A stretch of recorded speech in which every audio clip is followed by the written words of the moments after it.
Hey everyone, this is Chris Cuomo talking to Atlanta Mayor Keisha Lance Bottoms right now. The city of Atlanta. We have the mayor here, Keisha Lance Bottoms. Mayor, thank you so much for joining us on Primetime.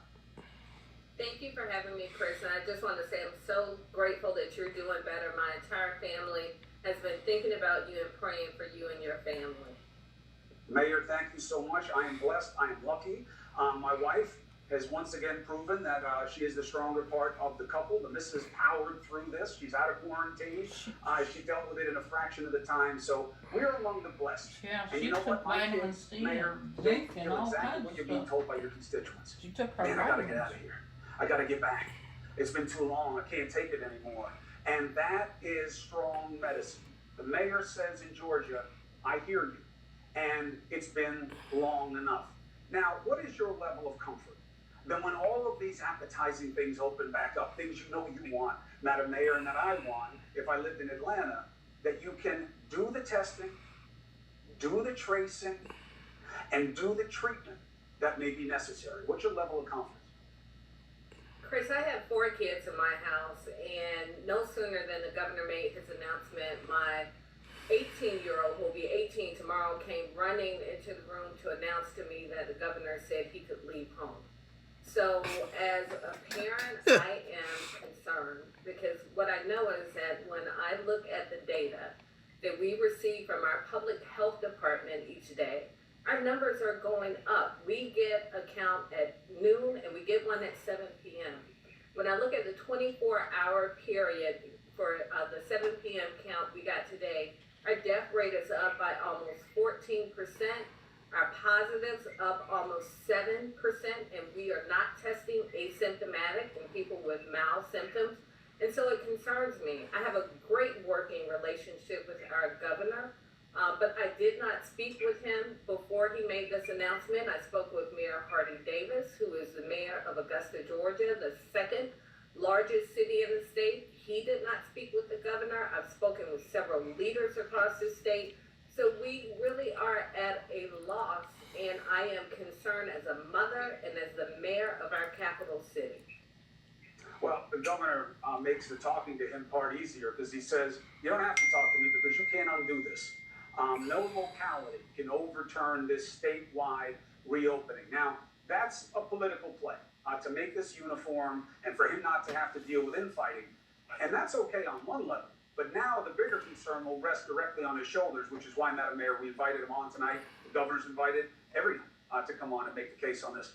He says you guys are in a better position than you were a month or so. And the data shows that over the last couple of weeks, you've seen a flattening in cases.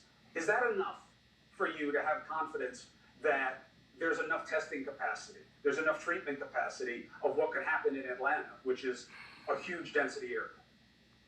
Chris, if we're in a better position, it's because we have been aggressive in asking people to stay home. That's why we are in a better position. Our metro area has about 6 million people, more than half the population in the entire state, but we have less than half of the people who have tested positive.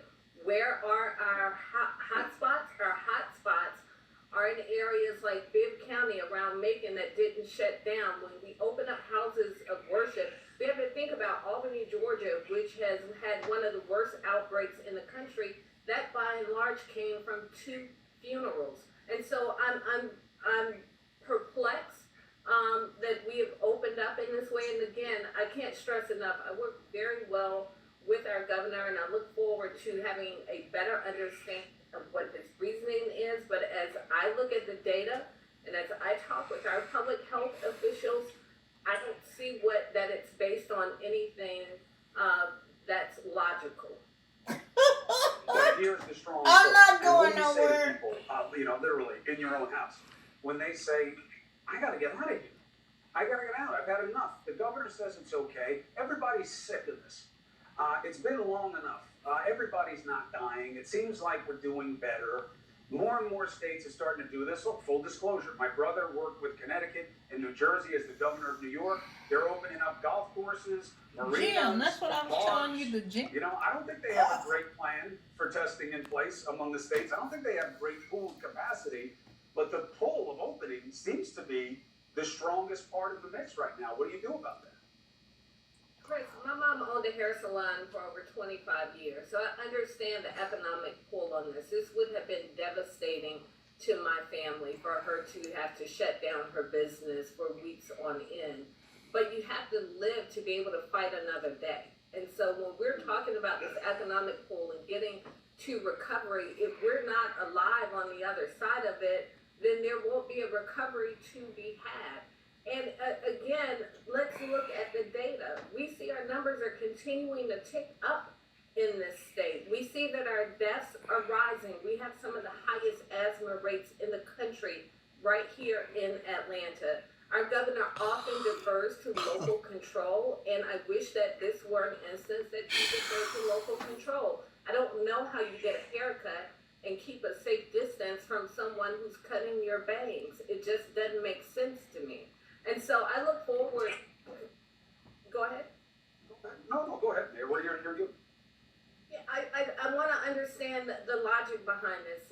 You know, there are people hurting economically. I think that the better use of our energy would be to do things like we've done in Atlanta. We have launched a small business fund to help people in need of grants. We're launching a beauty and barbershop fund to help people who have hair salons. We have deferred water bill payments. We've suspended evictions through our housing authority. There are a lot of things that we can do to make this more palatable for people to be able to stay home. But when you talk about small business, a lot of people don't even have health insurance who own small businesses. And so these are our most vulnerable in more ways than one. So I just want to make something clear. You say you have a good working relationship with the governor. But just to be clear, he makes this move faster than even the president is asking anybody to make it. You never talked to him about this? He didn't consult with you as the mayor of Atlanta about what it would mean for your city before he pulled the trigger? What do we think? Let me be clear. The governor is the governor. So he did not have to consult with me, but the answer is no. He did not consult with me. And as the largest city, you know, I can't explain it because I know the governor to be a man of reason, and so I don't know why the governor didn't consult with me. I'm not sure who the governor is other than who he said he consulted with, but we've created a business council in Atlanta to help advise us on when and how we should begin to open back up for business at the appropriate time. Well, Mayor, let's do this. You're obviously going to have eyes on the situation.